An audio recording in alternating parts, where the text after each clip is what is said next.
취학 전 듣기, 읽기, 쓰기가 어려운 우리 아이에 대해서 말씀드릴 오감만발의 박세근입니다. 자, 듣기, 읽기, 쓰기가 어렵다라고 한다 그러면 결국 공부를 잘 할 수 없는 학습장애를 일으키는 문제가 일어날 수 있고요. 자, 그래서 오늘 제가 말씀드릴 내용은 학습장애의 정의, 원인, 그 문제에 대해서 말씀드리고 학습장애의 원인 가운데 가장 흔하고 중요한 원인인 난독증에 대한 정의와 증상, 진단, 치료, 그리고 제가 경험한 사례를 말씀드리도록 하겠습니다. 자, 그럼 학습장애가 뭐냐? 학습장애란 결국 공부하는 데 필요한 주요 두뇌 기능이죠. 듣기, 말하기, 주의집중, 지각, 기억, 문제 해결 같은 학습 기능의 문제로 인해서 결국 읽기, 쓰기, 수학, 국어, 영어, 수학 잘 못하는 것을 우리가 학습장애라고 합니다. 자, 그러면 학습장애의 원인을 알아보도록 하겠습니다. 우리 어렸을 때 같으면 학습장애, 즉 공부 못하는 아이들, 그러면 대개는 머리가 나빠서, IQ가 나빠서 공부를 못한다라는 이야기를 많이 했었습니다. 그러나 실제로 IQ가 공부에 미치는 영향은 그렇게 크지가 않습니다. 물론 초등학교 저학년 때는 IQ가 공부 성취에, 학업 성취에 미치는 영향이 상당히 큰 부분을 차지하지만 학년이 올라갈수록 그 영향은 아주 미미해집니다. 그리고 요즘 같은 경우는 대개 학습장애를 일으킬 만큼 IQ가 높지 않다 그러면 이미 특수학교나 특수학급이나 그런 데로 따로 분류되어 들어있기 때문에 대부분 정규 학교에 들어가서 같이 어울려서 공부를 할 수 있을 정도의 아이라 그러면 IQ 때문에 공부를 못한다? 이건 좀 얘기가 되지 않는 그런 경우이고요. 그 다음에 이제 학습장애의 원인으로 가장 흔히 이야기하는 일반적인 원인들의 문제입니다. 일반적인 원인들을 이제 부모님들과 상담을 해보면 이제 가장 흔하게 듣는 그런 이야기들이죠. 뭐 가정환경이 나빠서, 뭐 학교가 마음에 안 들어서, 선생님이랑 궁합이 안 맞아서, 혹은 정서가 불안해서, 혹은 몸이 약해서, 혹은 뭐 친구를 잘못 사귀어서 이런 얘기들을 많이 하고요. 특히 이제 제일 흔하게 이야기하는 것들이 학습 동기가 부족해서입니다.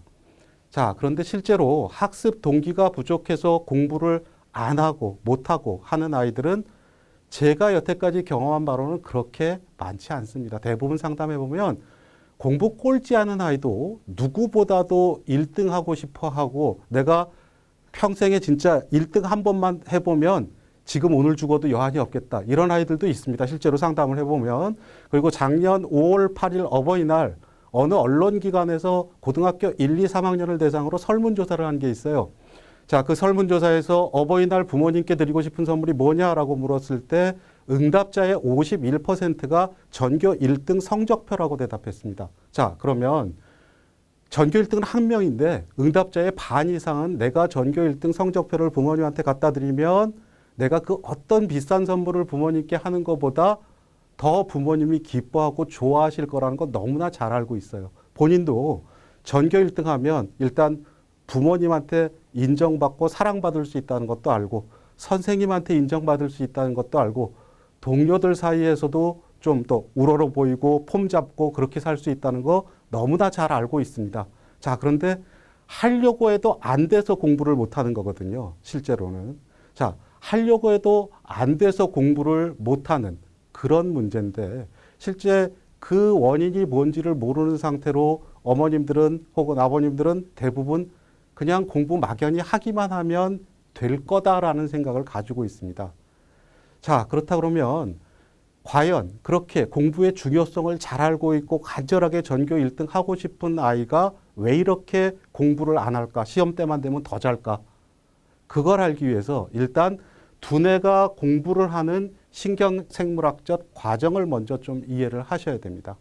자, 우리 두뇌는 컴퓨터랑 비슷한 점이 상당히 많이 있어요. 자, 그래서 컴퓨터랑 비슷한 점이 상당히 많이 있는데 두뇌가 공부를 하려면 일단 컴퓨터에 정보를 입력했다 출력하는 것과 비슷한 과정을 거쳐야 됩니다. 자, 일단 두뇌가 공부를 하기 위해서는 두뇌 안에 일단 공부의 첫 단계로 정보의 입력이 필요합니다.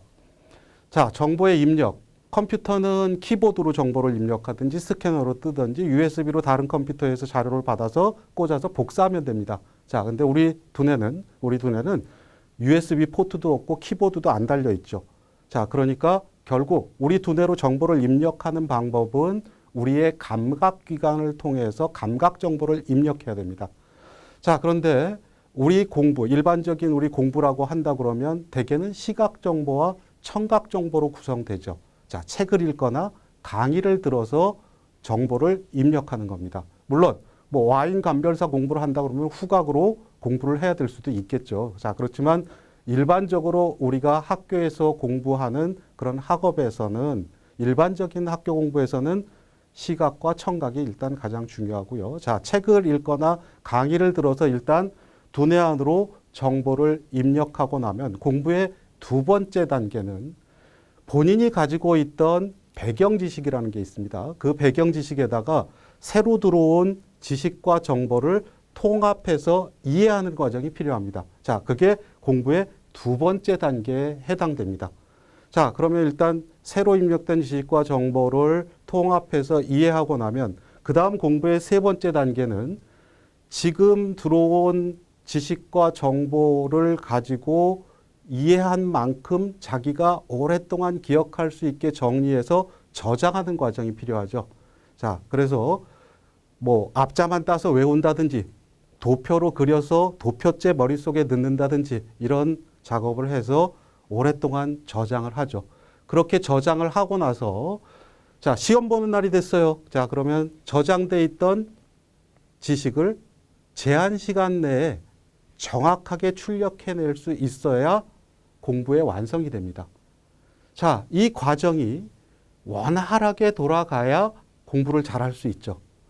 정보의 입력, 통합과 이해, 그 다음에 저장, 그랬다가 출력. 이 네 가지 과정 중에 어느 한 가지 과정이라도 문제가 있다.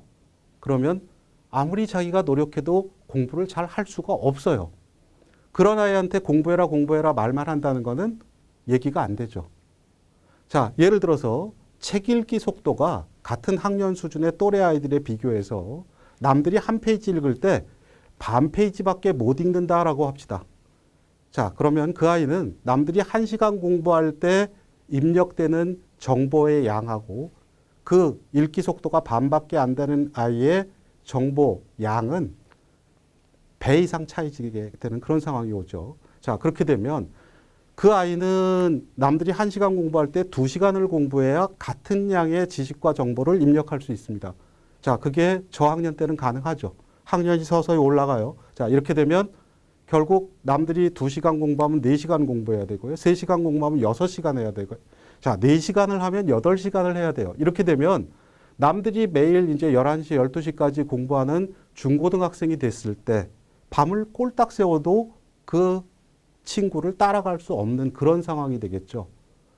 자, 사람은 기본적으로 동물입니다. 자, 동물은 보상이 없으면 아무것도 하고 싶지 않아집니다. 동기가 생기지 않아요. 자, 그러면 우리가 정직하게 10이라는 노력을 해서 10이라는 결과를 얻었다면 자, 그러면 내가 다음에 좀 더 열심히 해서 좀 더 성적을 올려봐야지. 자, 이런 생각을 할 수 있습니다. 자, 그러니까 그 다음에는 11이라는 노력을 해서 또 11이라는 성과를 얻어요.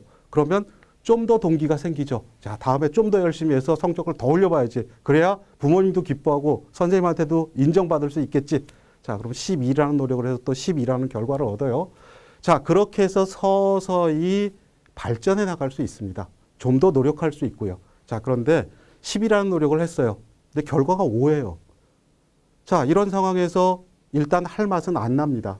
자, 그래서 옆에 친구를 이렇게 보니까 옆에 친구는 10이라는 노력을 해서 10이라는 결과를 얻은 것 같아요. 나보다 그렇게 더 열심히 한 것 같지 않은데 나보다 성적이 좋다. 이렇게 되면 정말 할 맛이 안 납니다.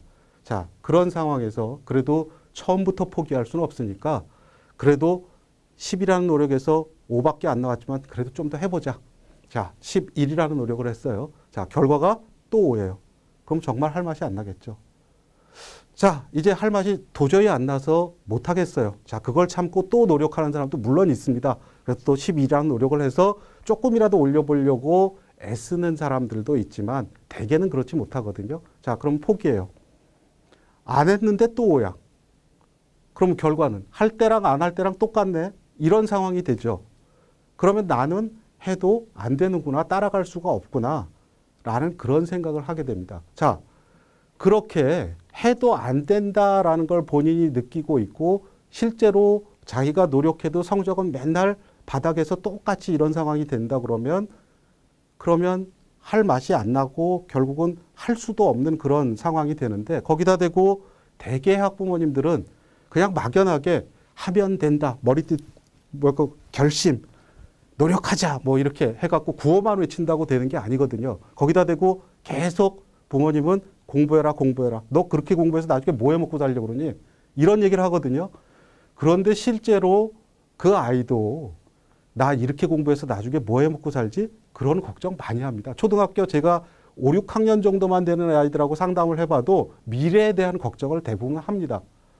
그런데 중학생 정도 당연히 미래에 대한 걱정 굉장히 심하게 있죠. 불안합니다, 걔네들. 공부를 안 하면서도 불안해요.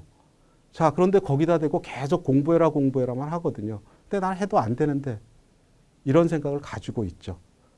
자, 그렇게 공부가 안 되는 아이한테 공부가 왜 안 되는지 그 원인을 찾지 않은 채로 계속 부정적인 피드백을 주게 됩니다. 주위에서. 선생님한테도 계속 부정적인 피드백을 받는 거고요. 어머님이나 아버님한테도 공부해라 하는 얘기만 귀에 못이 박히도록 듣죠. 자, 이렇게 되면 결국 정서적으로도 불안해지고요. 소속감도 없어집니다. 자, 그리고 자아개념도 당연히 부정적이 되죠. 목표나 사명감 당연히 없어집니다. 신체적인 안전감마저도 없어져요. 자, 그리고 자신감 없고 무기력해지죠. 그렇게 되면 자존감에 손상이 옵니다. 그러면 결국 정서적 외상을 입게 되고요. 자, 이 정서적 외상은 크기가 상당하다 그래요. 자, 군인들이 전쟁터에 나가서 옆에 동료가 죽고 부상당하고 하는 것을 봤을 때와 유사한 그런 외상을 입는다라고 이야기를 합니다. 자, 그렇게 되면 결국 정서와 행동에 문제가 발생하게 되죠. 자, 정서와 행동의 문제는 성격에 따라서 두려움이나 슬픔에 압도되는 아이들도 있고요. 분노에 압도되는 아이들도 있습니다. 자, 두려움이나 슬픔에 압도되는 아이들은 도피 반응이 일어납니다. 도피 반응이 일어나서 아, 나는 이제 도움받을 곳이 하나도 없구나. 이런 생각을 하게 되죠. 그렇게 되면 희망이 없다. 이렇게 되고요. 자, 그렇게 되면 불안장애나 우울증이나 게임 중독이나 자살에 이르게 되고요.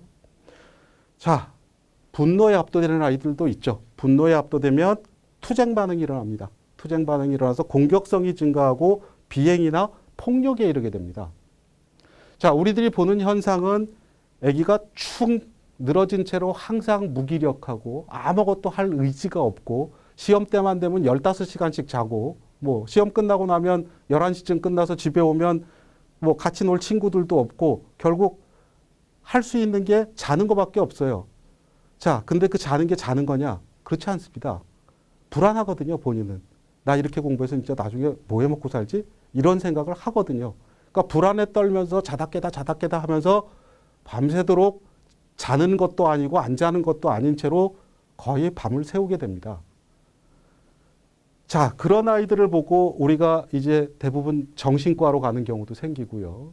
자, 그러면 당연히 정신과에서는 뭐 불안장애, 우울증 이런 진단이 나오겠죠. 정신과에서는 진단 자체가 워낙이 환자의 증상을 이야기 듣고 진단하는 과거든요.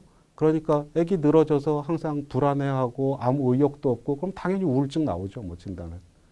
자, 그리고 혹은 사고 쳐서 결국 뭐 파출소에서 연락 오고 뭐 학교에서 부모님 오시라고 뭐 이렇게 해서 이제 문제가 되니까 이 최종적인 문제만을 보게 되거든요. 그 과정이 어떻게 됐냐를 사실은 생각을 못 하고 있죠. 그런데 실제로는 본인이 아무리 하려고 해도 안 된다라는 그런 좌절 때문에 결국 이렇게 된 건데 그런 아이를 데리고 뭐 치료한다고 우울증 약 먹이고 심리 상담하고 한다고 해도 물론 약 먹고 상담하는 그 시간 동안은 조금 위로도 받고 증상이 호전될 수도 있습니다. 자, 그렇지만 현실로 돌아오면 계속 부정적인 피드백은 그대로 있거든요. 자기가 하려는 건 안 되고 계속 공부해라 그 얘기만 듣는데 난 해도 안 되는데 그러면 다시 원위치합니다. 돌아가서. 자, 이렇게 되니까 지금 이제 제가 말씀드릴 내용은 공부가 안 된다면 왜 안 되냐라는 그 원인을 좀 알아보고 그 원인에 맞춰서 얘가 공부를 잘 할 수 있도록 그렇게 만들어주는 거에 대한 이야기를 하려고 합니다.